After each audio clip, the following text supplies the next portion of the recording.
नमस्कार दोस्तों, BA political honours की क्लास में आप सभी का स्वागत है। बात करते हैं तुलनात्मक राजनीति की, कंपैरेटिव पॉलिटिक्स की। कुछ मोस्ट इंपोर्टेंट कॉन्सेप्ट मैं आज आपको कराने वाला हूं। एक बार दिखा देता हूं कौन से टॉप 6 कॉन्सेप्ट मैं आज आपको कराऊंगा। सबसे पहले हम जानेंगे राजनीति का तुलनात्मक अध्ययन क्या होता है। फिर हम जानेंगे कि राजनीति का जो तुलनात्मक अध्ययन है किस तरीके से ऐतिहासिक रूप से विकसित हुआ। फिर हम जानेंगे तुलनात्मक राजनीति के अध्ययन में संस्थागत दृष्टिकोण क्या है। नेक्स्ट हम जानेंगे निर्भरता का सिद्धांत क्या है, उदार लोकतंत्र की विचारधारा क्या है और चीन में कम्युनिस्ट पार्टी की भूमिका क्या रही है। इन सभी सिद्धांतों के बारे में आज हम पढ़ने वाले हैं। तो चलिए क्लास को करते हैं स्टार्ट करने से पहले एक महत्वपूर्ण सूचना आपके लिए दोस्त, जो हर क्लास में मैं आपको देता ही हूं। जिन लोगों के एग्जाम आपके जून 2025 सेशन में होने वाले हैं या फिर किसी के एग्जाम दिसंबर 2025 में होने वाले हैं, उन सभी के लिए लेटेस्ट गेस्ट पेपर यहाँ पर क्या कर दिए गए हैं, आपके लिए जनरेट कर दिए गए हैं, है ना। आप क्या कर सकते हैं, गेस्ट पेपर ले सकते हैं इस व्हाट्सएप नंबर से, ठीक है। इस व्हाट्सएप नंबर पर आप हमें क्या कर सकते हैं, व्हाट्सएप कीजिए, आपको हिंदी प्लस इंग्लिश मीडियम में गेस्ट पेपर्स मिल जाएंगे। एक चीज आपको याद रखनी है कि इन्हें जून वाले बच्चों को 30 अप्रैल तक अपने असाइनमेंट सबमिट करने हैं, सोल्व्ड असाइनमेंट लेटेस्ट वाले, वो भी आपको इस नंबर पर व्हाट्सएप करने पर मिल जाएंगे दोस्त। क्लियर। याद रखिए यहाँ पर सब कुछ पेड होता है ना। तो ये मत पूछना कि सर पैसे किस लिए, ये सब चीज़ें पेड होती हैं। फ्री पीडीएफ्स के तौर पर हम ढेर सारे नोट्स आपको टेलीग्राम पर देते हैं। क्लास पीडीएफ सारी टेलीग्राम पर मिलेंगी, तो टेलीग्राम चैनल भी आप ज्वाइन कीजिए।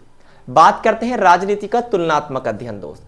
तुलनात्मक राजनीति राजनीतिक विज्ञान की एक शाखा है दोस्त, जिसमें क्या किया जाता है, विभिन्न देशों की राजनीतिक प्रणालियों, विभिन्न देशों के संस्थानों और विभिन्न देशों की प्रक्रियाओं का अध्ययन किया जाता है। मतलब दो देशों में, कोई भी दो देश उठा लीजिए या दो से ज्यादा देश उठा लीजिए, उनकी राजनीति में क्या अंतर है, क्या समानताएं हैं, क्या भिन्नताएं हैं, कंपैरिजन करना, तुलना करना क्या कहलाता है। आप कहेंगे सर यही तुलना करना क्या कहलाता है, आपका यही तुलना राजनीति का तुलनात्मक अध्ययन कहलाता है। मान लीजिए मैं कह रहा हूं एक तरफ है हमारा इंडिया यानी भारत और दूसरी तरफ मैं कह रहा हूं अमेरिका यानी कि यूएसए, जस्ट एग्जांपल के लिए। तो भारत में आप देखेंगे, भारत में संसदीय शासन प्रणाली है, आप सभी को पता ही है दोस्त, और जबकि अमेरिका के अंदर आप अध्यक्षात्मक शासन व्यवस्था को देखेंगे। आप कहेंगे बिल्कुल सर वहां पर कौन सी शासन व्यवस्था है आपकी, वहां पर अध्यक्षात्मक शासन व्यवस्था आपको देखने के लिए मिलेगी। संसदीय शासन प्रणाली में प्रधानमंत्री और राष्ट्रपति दोनों का पद होता है, जबकि अध्यक्षात्मक शासन व्यवस्था में आप देखिए सिर्फ राष्ट्रपति होता है, प्रधानमंत्री का पद नहीं होता। यहां पर प्रधानमंत्री को प्रत्यक्ष चुनाव से चुना जाता है, तो यहां पर राष्ट्रपति को प्रत्यक्ष डायरेक्ट इलेक्शन से चुना जाता है। यदि हम इसी तरीके से क्या करते जाएं, इनकी आप कहेंगे कंपैरिजन करते चले जाएं, तो इसी कंपैरिजन को तुलनात्मक राजनीति कहा जाता है। यहां पर हम अलग अलग देशों की सरकारों, उनकी कार्य प्रणालियों, उनकी नीतियों और उनके प्रभावों की क्या करते हैं, सिर्फ तुलना करते हैं। अलग अलग देशों की राजनीतिक व्यवस्थाओं का कंपैरिजन हम करते हैं, तुलना करते हैं। इसे ही हम राजनीति का तुलनात्मक अध्ययन कहते हैं। यह अध्ययन लोकतंत्र शासन व्यवस्था, अधिनायकवाद, चुनाव प्रणालियों, नीतिगत संरचनाओं जैसे अलग अलग एस्पेक्ट से हो सकता है। मान लीजिए हम भारत और नॉर्थ कोरिया के बीच कंपैरिजन करने लगे, तो हम कहेंगे कि भारत में तो भाई देखो लोकतंत्र है, लोगों द्वारा चुना गया शासक देश का नेता होगा, लेकिन यहां पर तो डायरेक्टली तानाशाही व्यवस्था है, जिसके हाथ में आप कहेंगे पावर है वही यहां का नेता बन जाता है। जैसे इस समय आप देखें किम जोंग उन जो है यहाँ के आपके तानाशाह देखने के लिए मिलेंगे। क्लियर। क्या अब यहां तक किसी को कोई समस्या परेशानी है, आगे चलिए। राजनीति के तुलनात्मक अध्ययन का ऐतिहासिक दृष्टिकोण। देखिए राजनीति का तुलनात्मक अध्ययन एकदम से विकसित नहीं हुआ है, यह विषय प्राचीन समय से लेकर और आप कहेंगे आधुनिक काल तक धीरे धीरे क्या हुआ है, विकसित हुआ है। प्राचीन समय में प्लेटो और अरस्तु जैसे जो राजनीतिक विद्वानी थे, उन्होंने तुलनात्मक अध्ययन करना स्टार्ट कर दिया था, कंपैरिजन करना स्टार्ट कर दिया था। शुरुआती कंपैरिजन 3 श्रेणियों के बीच हुआ था, राजा का शासन राजतंत्र, कुलीन वर्ग का शासन अभिजात वर्ग का शासन कुलीन तंत्र और गणराज्य यानी लोगों का शासन। तो स्टार्टिंग तो प्राचीन काल से हो गई थी, प्राचीन यूनान से कह लीजिए, ग्रीक से आप कह लीजिए, वहीं से क्या हो चुका था, इसका आप कहेंगे उद्भव हो चुका था। लेकिन जब मध्यकाल आया तो यहां पर मैकियावेली और मोंटेस्क्यू जैसे आप कहेंगे राजनीतिक विद्वानी आए, जिन्होंने अलग अलग देशों की सरकारी व्यवस्थाओं पर विचार करना स्टार्ट किया। तो आप देख रहे हो कोई भी चीज एकदम से डेवलप नहीं होती, स्टेप बाय स्टेप क्या होती है, चीजें डेवलप होती हैं। 19वीं से 20वीं शताब्दी के बीच आप देखेंगे राजनीतिक विज्ञान को औपचारिक विषय के रूप में जब स्वीकार किया गया था, जब पॉलिटिकल साइंस एक सब्जेक्ट बन चुका था अध्ययन का, उस समय मार्क्स और मैक्स वेबर ने क्या किया, राजनीतिक संरचनाओं का विश्लेषण करना स्टार्ट किया। यानी लगभग आधुनिक समय के रहे हैं मार्क्स, कार्ल मार्क्स और आपके मैक्स वेबर।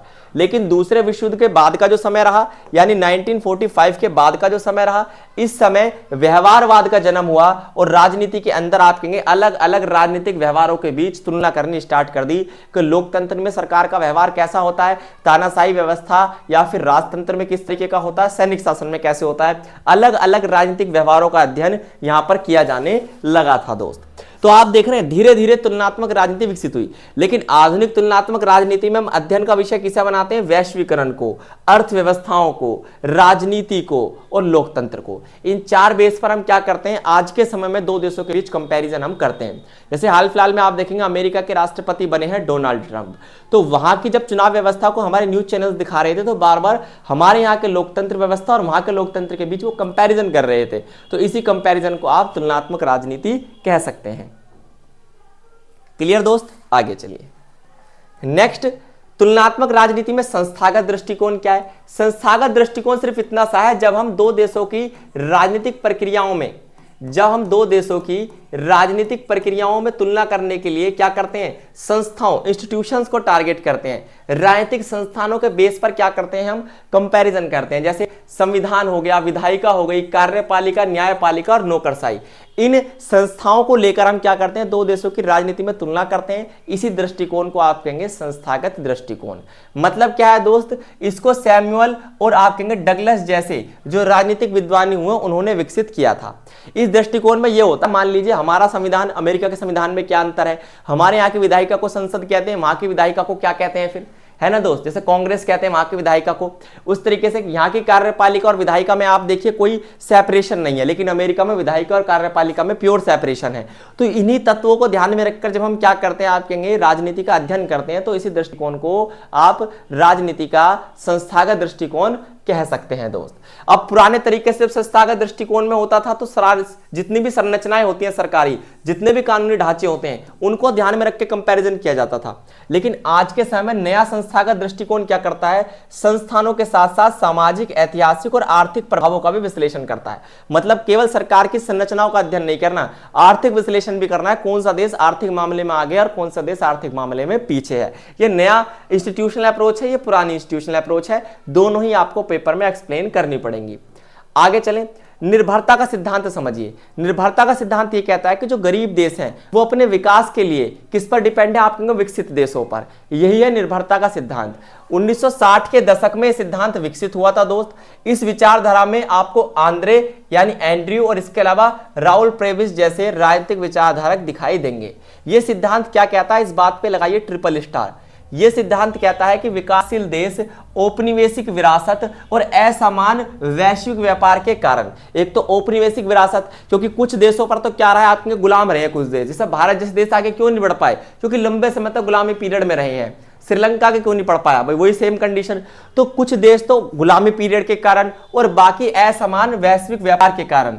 असमान वैश्विक व्यापार मतलब उन देशों ने एक्सपोर्ट तो कम किया, इंपोर्ट ज्यादा किया, निर्यात ज्यादा किया, आयात कम किया, निर्यात कम किया, आयात ज्यादा किया। तो असमान व्यापारिक स्थिति के कारण विकसित देशों पर गरीब देश ज्यादा डिपेंडेंट हो गए। मान लीजिए इंडिया जो है, इंडिया का एग्जांपल ले लेते हैं। इंडिया में आपको दोनों देश मिलेगी। भारत आप कहेंगे सब ब्रिटेन का औपनिवेशिक शासन में भी रहा है और भारत ने हमेशा आप कहेंगे आयात ज्यादा किया है और निर्यात कम किया है। इसी कारण से जब भी हाल फिलहाल में अमेरिका के राष्ट्रपति डोनाल्ड ट्रंप बने तो उनके गद्दी पर बैठते जैसे अमेरिका ने कुछ महत्वपूर्ण फैसले लिए, भारत की पूरी शेयर मार्केट हिल गई, भारत की पूरी व्यवस्था हिलने लगी, पूरी अर्थव्यवस्था हिल गई। रीजन क्या है? क्योंकि हम डिपेंडेंट हैं। विकासशील और अल्प विकसित देश डिपेंड हो जाते हैं जब किन पर? विकसित देशों की पॉलिसीज पर। इसे ही आप निर्भरता का सिद्धांत कहते हैं दोस्त। बात समझ में आई या नहीं आई?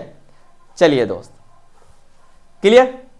चलिए, इसमें आप क्या करते हैं? केंद्र परिधि मॉडल की बात करते हैं, जहां पर केंद्र में होते हैं औद्योगिक देश और परिधि में होते हैं आप कहेंगे विकासशील देश। मतलब मैं एक ऐसे करके सर्कल बनाऊं तो यहां पर सेंटर में आप अमेरिका को मान के चलिए और यहां पर जो परिधि पर, यहां सरकमफ्रेंस पर आपको दिखाई देंगे यहां पर इंडिया, श्रीलंका, पाकिस्तान जैसे देश। यदि ये केंद्र में कोई भी हलचल होगी, इस सेंटर में कोई भी हलचल होगी, तो इसका इंपैक्ट आप कहेंगे उन सभी देशों पर पड़ेगा जो परिधि पर है, और परिधि पर आप कहेंगे अल्प विकसित या विकासशील देश हैं।